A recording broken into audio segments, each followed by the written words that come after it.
Makanya saya selalu berkata, khususnya para pemuda-pemudi, seberapapun dosamu, jangan tinggalkan salat. Sebesar apapun dosamu, jangan tinggalkan salat.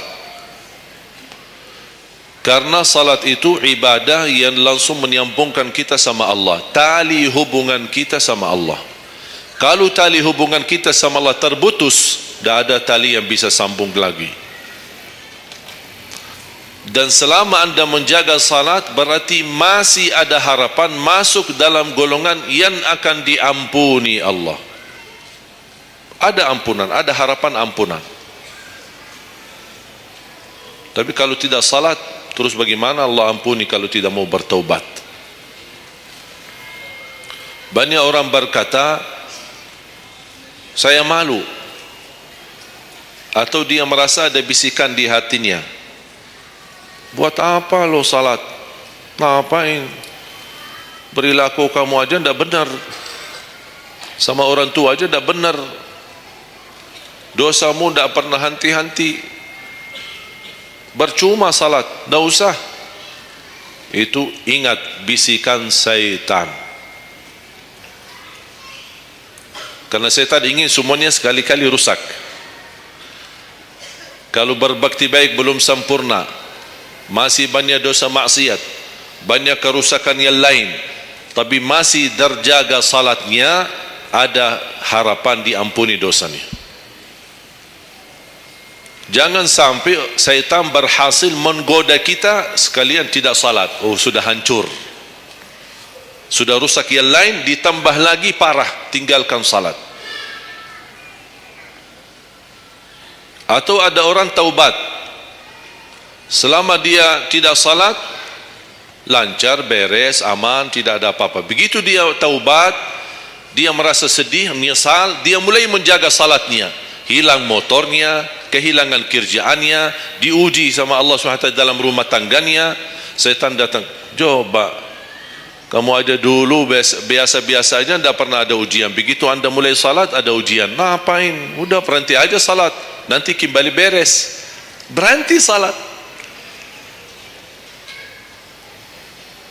Pas begitu dia keluar masih kehilangan motor. Ya Allah, gimana? Saya selama ini tidak pernah salat, tidak pernah hilang motor. Begitu saya mulai salat, malah hilang motor saya. Datangnya setan di situ. Coba kalau kamu tidak salat, tidak bakal hilang motornya. Akhirnya dia merasa nyesal, dia berhenti. Berarti niatnya bukan taubat. Niatnya salat, ya Allah mohon aku salat tapi Allah jaga motor aku ya. Itu niatnya. Bukan salat karena Allah, tapi salatnya karena terjaga motornya. Itu beda niat. Berarti ketika kita berlaku ibadah, melakukan sesuatu ibadah, tapi ada ujian yang masuk, jangan anda salahkan ibadahnya, tapi salahkan niatmu. Ada apa dalam niatmu? Pasti ada salah niat.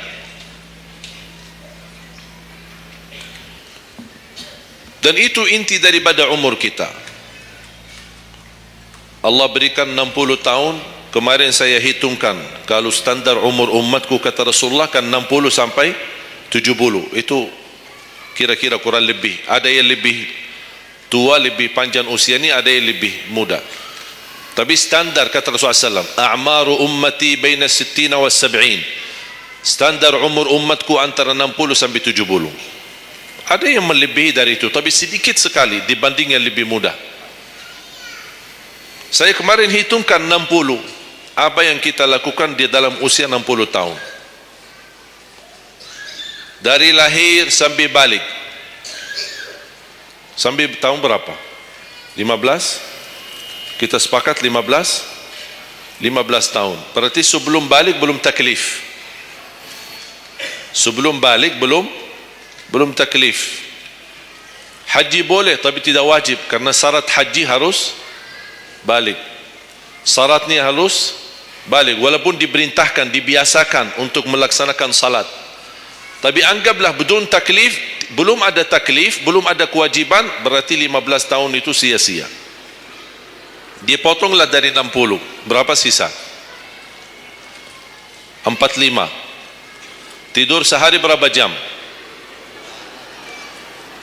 Ha? 8? Boleh kita sepakati angka 8? Ya, kita bicara standar. Katanya menurut kesehatan, tidur yang normal dan pas dan cukup adalah 8 jam. Anggaplah 8 jam tidur. Ada yang tidur 12 jam. Ada yang tidur bangun, salat tidur bangun, salat tidur bangun. Kalau hari libur, dia tidur, tidak capek tidurnya.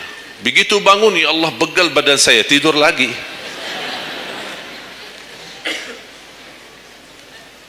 Saya hitungkan 8 jam. 8 jam dalam sehari berapa kalau dibagi? Dalam sehari. Sehari berapa jam? 24 jam. 8 bagiannya berapa jadinya? Sepertiga. Sepertiga sehari tidur. Sepertiga 60 tahun berapa? 20. 20 tahun ngapain? Tidur. 20 tahun cuman kerjaannya tidur. Mulai dari 8 jam. Coba, memang terlihat angkanya tidak terlalu besar. Tapi kalau dihitung dalam usia 60 tahun, 20 tahun tidur. Ditambah 15 belum taklif, jadi 35. Tersisa berapa dari 60? 25. Cari nafkah dan rezeki. Kerjaan, standar kerja, jam kerja berapa jam? 8. Berarti 60 tahun berapa jam? Berapa tahun kita kerja? 20 tahun. 20 tahun cari menjadi kaya. Tapi 20 tahun masih stres. Tak jadi kaya-kaya. Masih bermasalah. Ditambah habis 20 tahun pensiun, tambah hutang. Belum lagi hutang sana sini. Sekarang semua serba hutang. Dan yang aku heran, kenapa orang Indonesia suka berhutang? Ada masalah sedikit hutang. Sekarang HP cicilan bagus-bagus.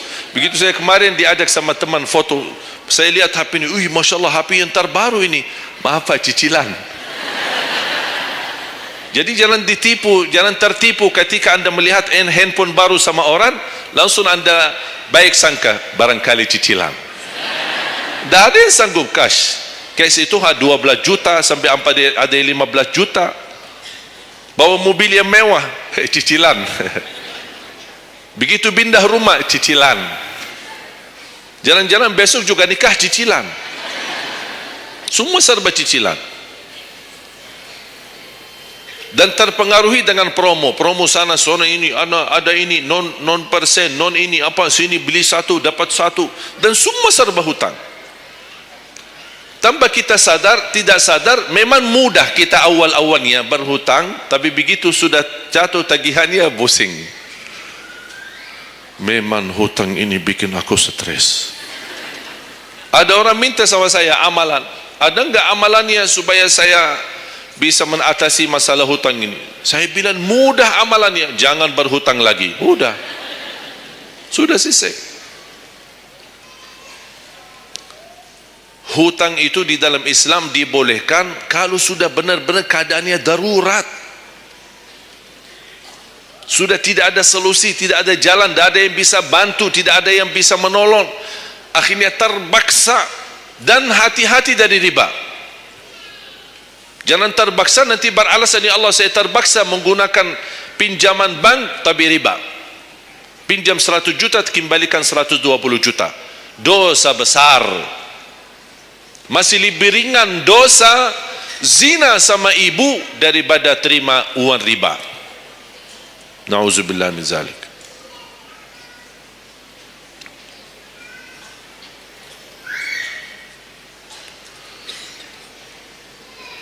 Dua 20 tahun cari kerja. Tadi berapa yang tersisa? 25 kan?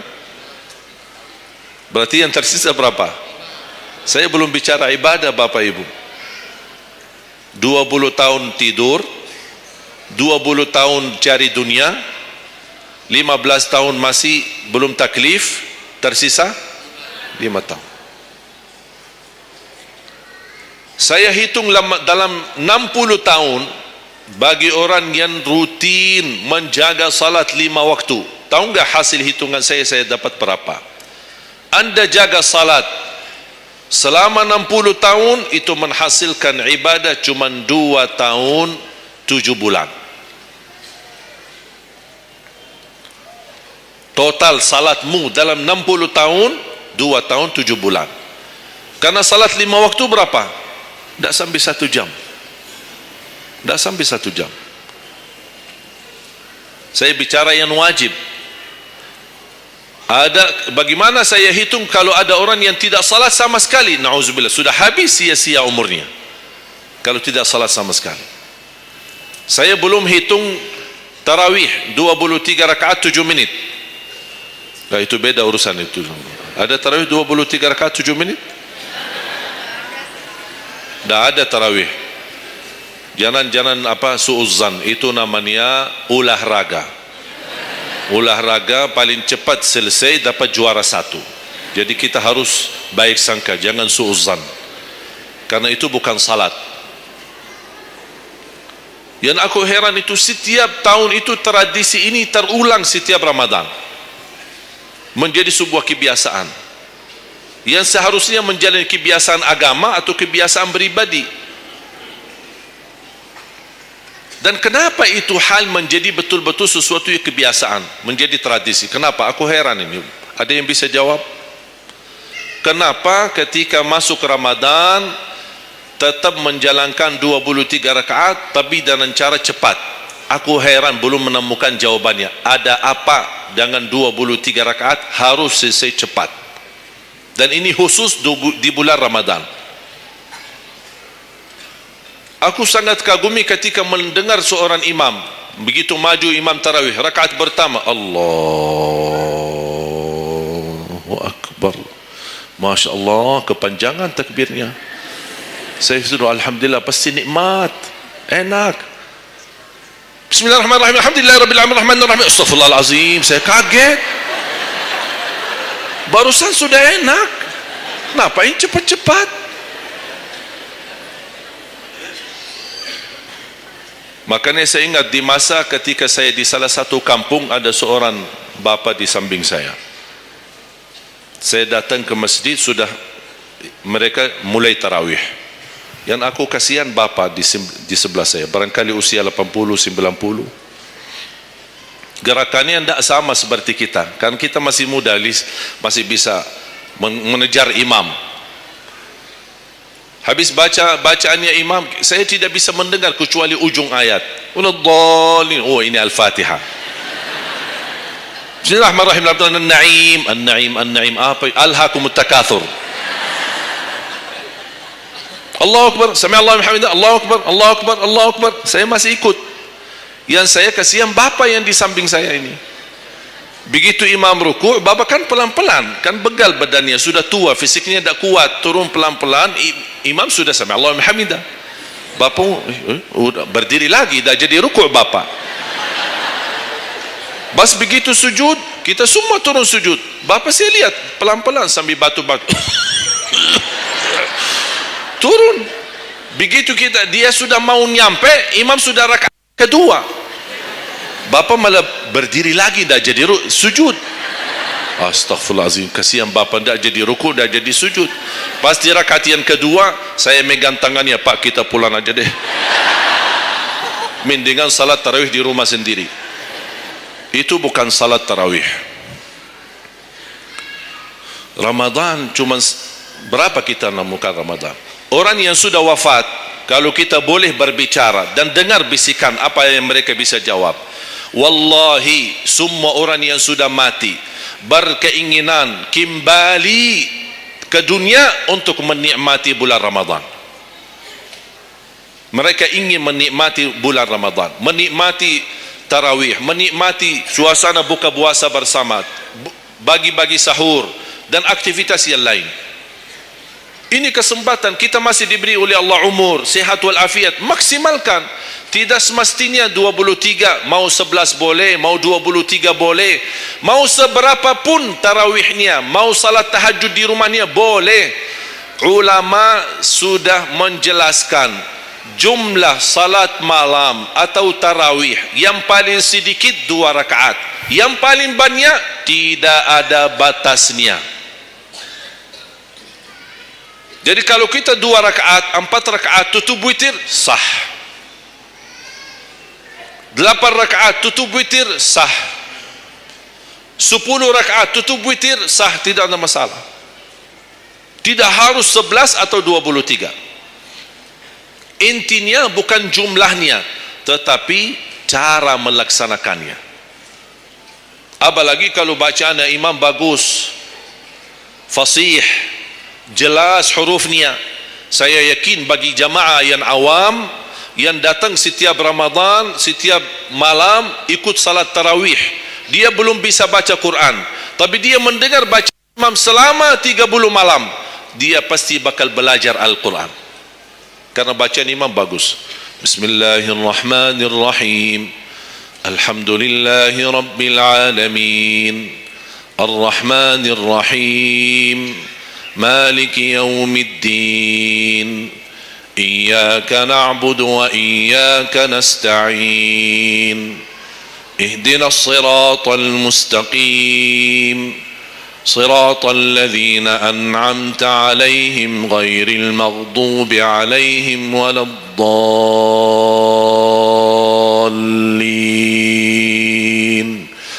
آمين. Kalau tidak dapat manfaat mengikuti salat tarawih di belakang imam yang bacaannya fasih selama 30 hari, anda cuma dapat benarkan bacaan Al-Fatihah, wallahi nikmat, syukur. Selama 30 malam anda cuma dapat membenarkan bacaan Fatihahmu, sudah luar biasa. Tidak usah bicara ayat yang lain, hanya Al-Fatihah saja. Kenapa? Tidak sah salat kita tanpa Al-Fatihah. Kata Imam Nawawi, di dalam suratul Fatihah ada 14 tasdid. Ada 14 tasdid, hurufnya yang ditekan. Ada 14. Tertinggal 1, batal salatnya. Dan Imam Nawawi berikut mazhab Syafi'i. Makanya jamaah sekalian, wajib hukumnya belajar Al-Fatihah, bukan sunnah. Wajib hukumnya belajar surat Al-Fatihah. Perbaiki, benarkan bacaanmu, karena tergantung Fatihahnya itu salatnya sah atau tidak, itu tergantung Al-Fatihah. Makanya saya harap mulai dari hari ini anda semua bersungguh-sungguh belajar suratul Fatihah. Jangan anda targetnya mau hafal 30 juz anda hafal, tapi tidak benar suratul Fatihah, sia-sia, tidak ada manfaat.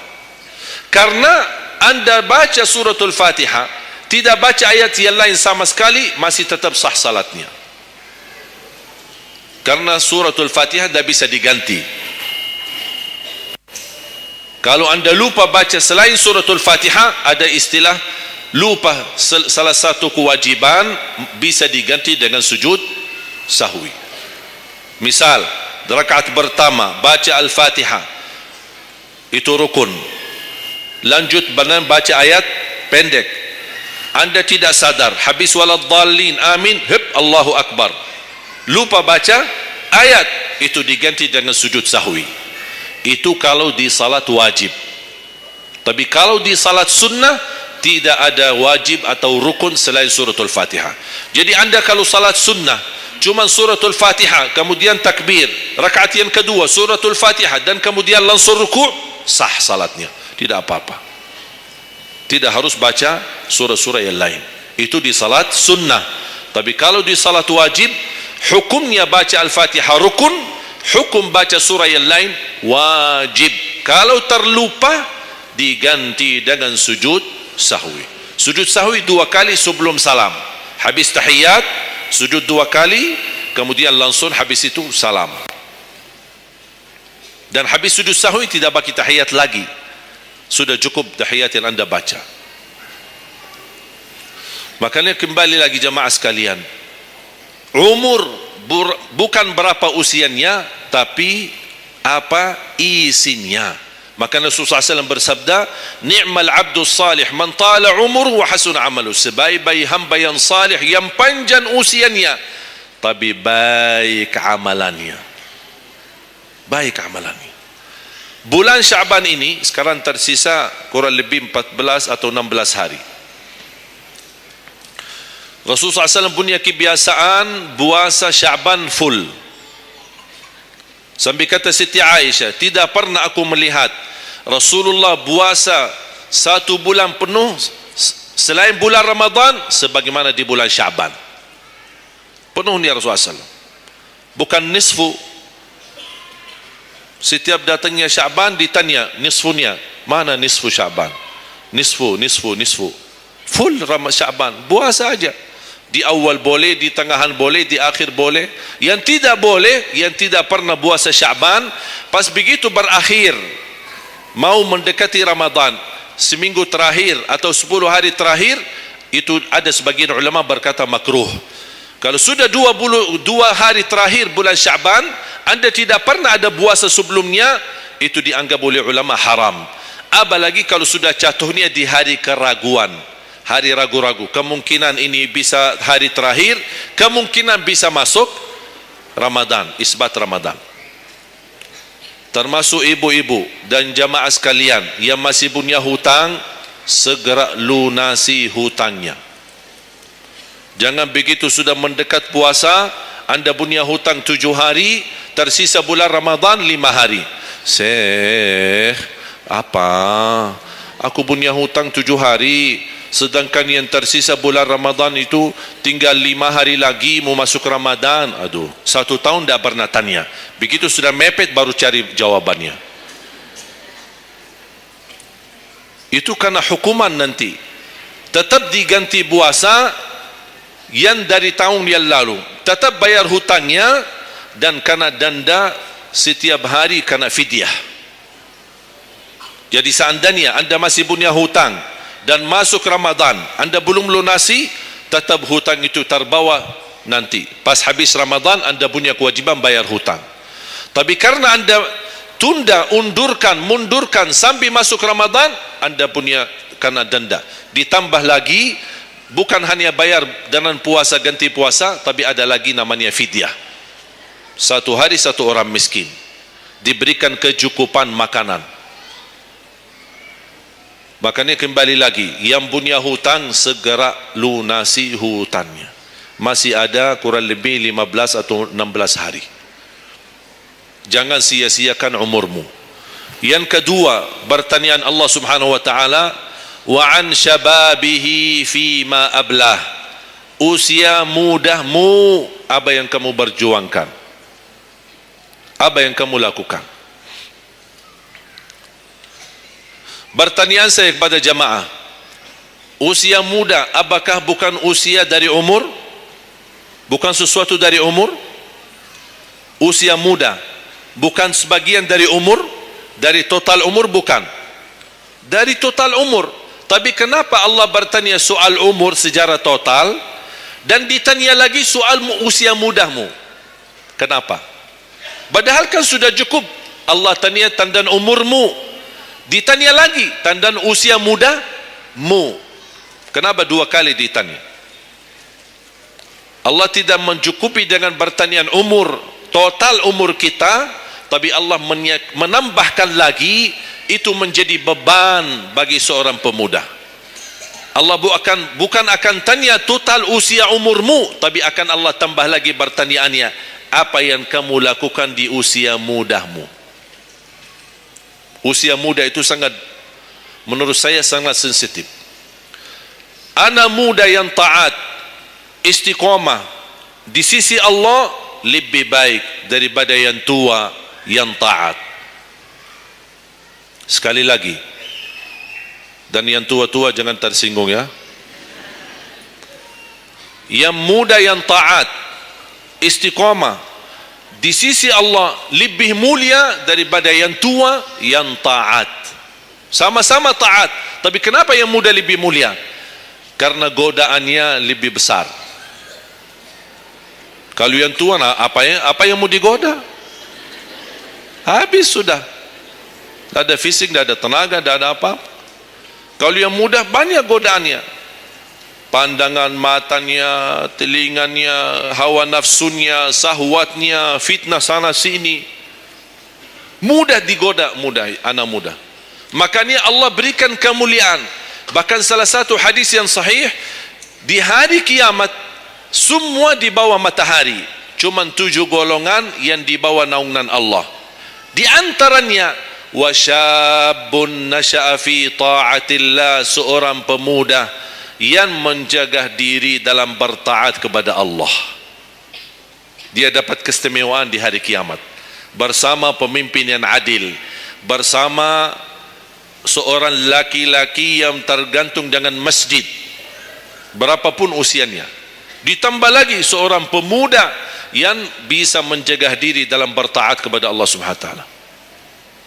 Dan kalau kita baca sejarah ulama, semua para berjuang untuk agama semuanya muda, tak ada yang tua.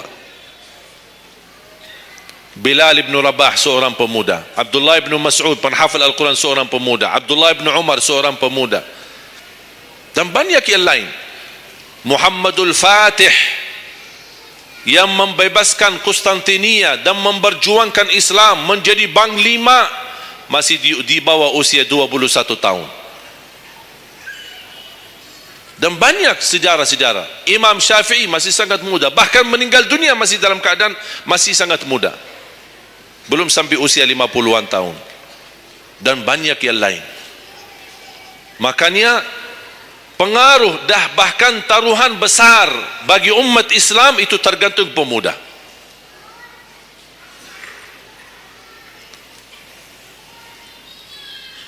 Kalau pemuda yang suka memakmurkan masjid, mencintai Al-Quran, dan dia bisa menjaga diri, dan dia bisa berbakti baik sama orang tuanya, dan selalu menjadikan target utama ridha Allah, wallahi Indonesia makmur. Kalau pemudanya jauh dari masjid, sibuk hanya bacaran, dan dia meninggalkan salatnya, jauh dari hal-hal yang baik, justru dia jatuh dalam narkoba dan berkali macam-macam dosa dan maksiat, hancurlah negeri Indonesia. Indonesia tergantung pemuda. Maaf, bukan tergantung para tua, tergantung pemuda. Makanya saya bahagia sekali ketika kemarin tanggal 17 April, saya bahagia sekali ketika melihat semua pemuda-pemuda ikut nyoblos di TPS. Walaupun kita belum lihat hasilnya, tapi sabar. Sabar. Ini ujian. Jangan ada orang terlalu muda diadu domba. Sabar. Apapun keputusannya kita tunggu. Keputusan yang resmi dari KPU. Keputusan yang benar, tidak benar, serahkan kepada Allah. Hati-hati, jangan terlalu muda diadu fitnah. Sama-sama Muslim, jangan kita diadu domba di antara kita sesama. Bahaya sekali kalau terjadi konflik gara-gara pemilu dan kepentingan politik. Silahkan lihat apa yang terjadi di Timur Tengah. Semua kejadian di Timur Tengah, awal langkah kejadian itu gara-gara kepentingan politik. Yang menjadi korban rakyat. Orang politisi hidup di negeri Eropa, nikmat, senang, bahagia, semuanya serba ada. Mereka tidak bahaya, tapi yang bahaya rakyat. Yaman, Suria, Irak, dari tahun 90 sampai sekarang Irak tidak bisa aman. Ada orang bawa berita itu Irak saudara, dan mereka perang saudara antara Sunnah dan Syiah. Bohong, tidak benar. Ratusan tahun mereka hidup damai antara Sunnah dan Syiah, tidak pernah bermasalah. Tapi karena langkah awal kepentingan politik, lama-lama terpengaruhi dengan perbedaan aliran dan berbeda pendapat. Kalau sudah kita menjadi korban dan terpengaruhi demi kepentingan politik, mudah diadu domba, besok-besok akan terjadi perang antara Sunni sama Syiah di Indonesia. Besok lagi akan terjadi antara aliran-aliran yang lain sama golongan-golongan yang lain. Bisa terjadi perpecahan belah. Itu yang diinginkan oleh musuh Islam. Jangan diberikan kesempatan. terjadi ujian, memang kita menghadapi ujian. Bukan hanya umat Islam di Indonesia, di Palestina sudah 60, bahkan sudah sampai 70 tahun mereka menghadapi ujian. Tapi kekuatan sabar luar biasa, tidak pernah putus asa. Biarpun mereka tidak bersenjata, tidak punya apa-apa melawan musuhnya Israel, tapi mereka tetap tidak pernah putus asa, tidak pernah pasrah. Mereka tetap berjuang mencintai Masjidul Aqsa. Saya merasakan perjuangan pemuda ketika saya ke sana, ke Masjidul Aqsa. Makanya jemaah sekalian, kita bisa memperjuangkan tapi tambah membuat permusuhan.